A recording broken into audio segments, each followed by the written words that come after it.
Hepinize selam dostlar. Hepiniz videoma hoş geldiniz. Bu videomda sizlere 2024 yılına sayılı aylar kala yabancı kanal açmanın eskisi kadar mantıklı olup olmadığını tartışacağız. Eğer bu podcast türünde arkada oyun videosu anlatım tarzımı beğeniyorsanız arkadaşlar yorumlarda yazmayı unutmayın. Eğer farklı tarzda anlatmamı istiyorsanız da yine bunu yorumlarda belirtebilirsiniz. O halde hemen videomuza geçelim. Kanalıma abone olmayı da videoya like atmayı da unutmayın. Arkadaşlar ilk önce olumlu yanlarından bahsetmek istiyorum. Yabancı kanal açmanın en büyük olumlu yanı daha çok kazandırması. Örneğin bir eğitim kategorisinde yabancı bir kanal açtığınız zaman Türkçe kanala oranla aynı birimleri kazanıp TL dolar kurundan dolayı dehşet yüksek paralar kazanacağımızı biliyoruz. Bunu da bilmiyorsanız da şu an öğrenmiş oldunuz. Yani örneğin benim türümde bir yabancı kanal. Ben 20 TL kazanıyorsam o adam 20 dolar kazanabiliyor. Ve aradaki TL ile dolar kurunun farkından dolayı benden 27 kat daha fazla kazanmış olacak. Şu an dolar 27 TL falan o civarlarda. Bu nedenle arkadaşlar en büyük olumlu yanı ve en büyük etken de yabancı kanal açmamızdaki bu parasal yükseklik. İkinci diğer bir husus ise arkadaşlar geniş kategorilere sahip olması. Yani ne demek istiyorsun derlerseniz bir Türkiye'deki izlenilen içeriklerle tüm dünyada globalde izlenilen içerikler çok farklı arkadaşlar. Yani bu nasıl anlatabilirim size? Türkiye'de 85 milyon nüfus var ve bu nüfusa hitap eden videolar da sınırlı ve kısıtlı. Ama tüm dünyada milyarlarca insan var ve bu milyarlarca insana hitap eden kategorilerde o yüzden fazla oluyor. Örneğin sadece örnek veriyorum. Türkiye'de de izleyenler vardır. Örneğin mesela belgesel. Bu sadece bir örnek arkadaşlar. Bunu yanlış anlamayın. Belgesel türü atıyorum Türkiye'de izlenmiyor. Ama bunu yabancı devletlerde deli gibi izletebiliyorsunuz. Çünkü kitle orada izleyebiliyor. Bu belgesel arkadaşlar X olarak Y olarak da düşünebilirsiniz. Ben sadece belgesel kelimesini attım. Aklıma o geldiği için. Demek istediğim yani yabancı ülkelerdeki insanlarla Türkiye'deki insanların izleme kültürleri farklı. Onların izledikleriyle bizim izlediğimiz şeyler, onların güldüğü, bizim güldüğümüz, onların zevk aldığı veya bizim zevk aldığımız şeyler çok farklı.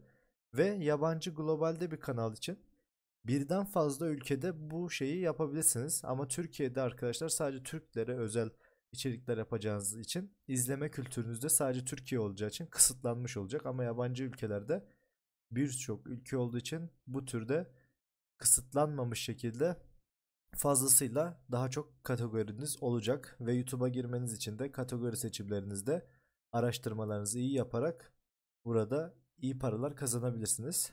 Gel gelelim diğer bir husus arkadaşlar. İzlenmeleriniz daha çok olması. Yani şimdi 81 milyonluk bir nüfusun izlenmesiyle milyarlarca olan bir dünyadaki izlenmeniz aynı olmayacaktır tabii ki de. Örneğin tutan bir videonuz, Türkiye'de tutan bir videonuz 30-40 bin izleniyorsa, yabancı devlette tutan bir videonuz 300 bin, 400 bin izlenmiş olacaktır. Güzel bir şeydir ve para kazanma olarak da arkadaşlar bin gösterim başına maliyeti de düşündüğümüz zaman tutan videolarınız olduğu zaman günümüz şartlarında sizi zengin edecek fiyatlara çıkartabilir. Bir diğer hususa geçelim arkadaşlar. Yüzünüzü göstermenize gereğin olmaması. Bu Türk kanalları için de geçerli aslında. Yüzünüzü göstermemize gerek yok. Yüzümüzü göstermeden de içerikler yapabiliriz. Ama yabancı kanallarda arkadaşlar demiştik ki hani izleme kültürü. Bizim Türklerde arkadaşlar yüz görme sevdası var birazcık. İnsanların yüzünü gördüğü zaman daha iyi videoyu seviyor. Daha çok videoyu seviyor. Böyle montaj videolarını daha az sever. Arkaya ses eklenmelerine çok fazla şey yapmaz. Yani insanı birebir de gördü mü daha çok videodan etkilenir. Ama yabancılarda o hava birazcık daha değişik olabiliyor. Montajları çok seviyorlar. Hele gereksiz mesela sen kendin izlediğin zaman bazen ben de yabancı kanal içerik ürettiğim için biliyorum. Videoyu yaptığım zaman diyorum ki kendi kendime yani cidden çok saçma bir video. Ama o videoyu neden yapıyorum? Çünkü birinci serisi, ikinci serisi, üçüncü serisi çok yüksek şekilde izlenmiş. O nedenle o seriye devam ediyorum. Ama kendi kendime diyorum ki ya cidden bunları nasıl izliyorlar diyorum. Çünkü çok kötü bir editle yapıyorum atıyorum.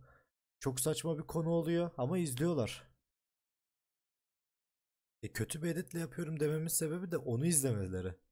Normalde çok daha profesyonel bir edit yaparım ama onları izlemiyorlar. Yani izleme kültürü dediğim şey de bu arkadaşlar. Oradan geliyor. Yüzünüzü göstermediğiniz zaman daha çok kategorisi var. Türkiye'de o kadar yüzünüzü göstermeden kategori bulamıyorsunuz. Aynı şekilde sesle de ilgili. Sesinizi de göstermenize, duyurmanıza, ses zaten gözükmez, duyurmanıza gerek yok. Çünkü dedim ya, deli gibi montajlar izleyebiliyorlar.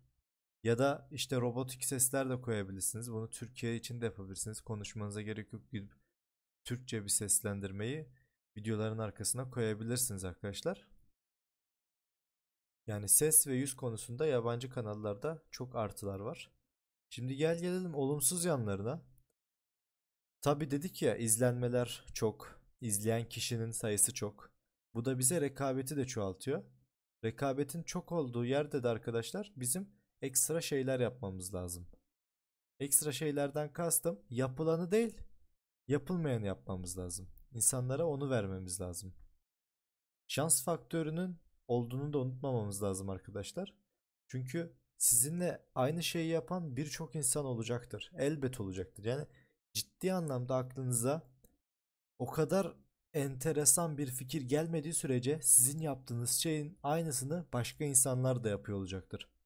Ve siz bir adım öteye gitmediğiniz zaman, kendinize bir adım daha yol sarf etmediğiniz zaman diğer insanlarla aynı durumda olacaksınız ve burada şans faktörü geliyor arkadaşlar. YouTube'un algoritması artık 2024 yılında birazcık şansa dayalı. YouTube eskisi gibi işte başlık, açıklama, etiket şeylerine bakmıyor. Artık burada YouTube algoritması şans birazcık. Şansa ünlü olabilirsin, şansa para kazanabilirsin. O yüzden yaptığın işten hiçbir zaman vazgeçme. Elbet bir gün başaracaksın diyorum. Zor izlenmeler arkadaşlar. Yabancı kanallar zor izleniyor. Fazla izlenir demiştik ya, hani olumlu yanlarında. İzlenmeler daha çok olur demiştik.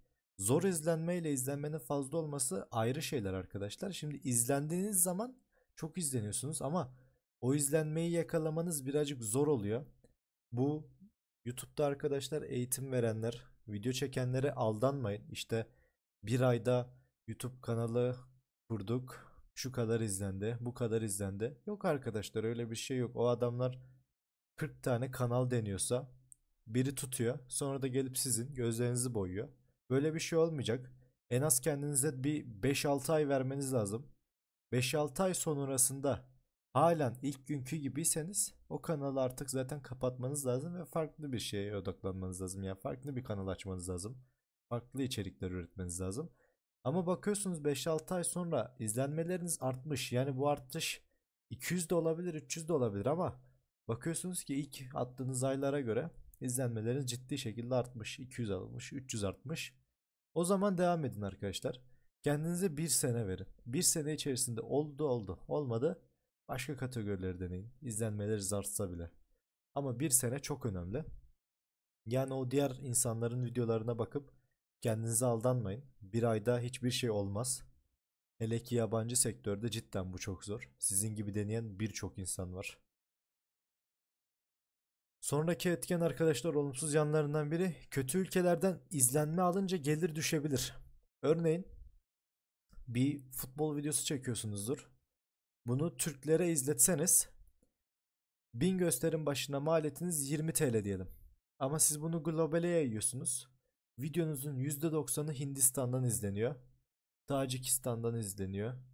İşte Etiyopya'dan izleniyor. Kenya'dan izleniyor. Sonra ne oluyor? 1000 gösterim başına maliyetiniz 5 lira, 6 lira oluyor. Bir bakıyorsunuz, diyorsunuz ki ya ben, diyorsunuz, Türkçe bir kanal açsaydım daha çok izlenirdim, daha çok kazanırdım diyorsunuz. Belki izlenmeleriniz Türkçe kanalda daha düşük olacaktır ama daha çok kazanmış olacaktınız.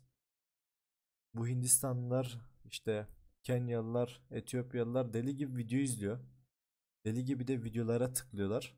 O nedenle aslında global bir kanal, yabancı bir kanal dediğimiz zaman herkese hitap etmemeli. Ülkelere hitap etmeli bence. Öyle bir kanallar açmalıyız. Çünkü arkadaşlar ciddi anlamda gelir düşüyor.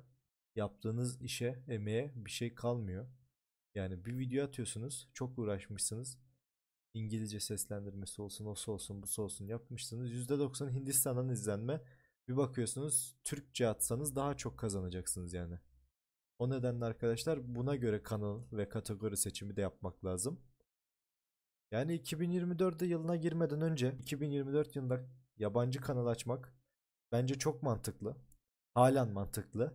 Özellikle de yapılanı değil, yapılmayana önem verip yapılan şeylerin üstüne eklemek daha da önemli. Böyle bu türde kanal açtığınız zaman izleneceksiniz. Hiçbir zaman pes etmeyin tabii ki. Yani bir ay izlenmediniz diye bir şey olacak değil. Bunu 6 ay, 7 ay devam ettirin. Para kazanmanızı açtıktan sonra da göreceksiniz ki ciddi paralar kazanıyorsunuz ve hayatınızı değiştirecek.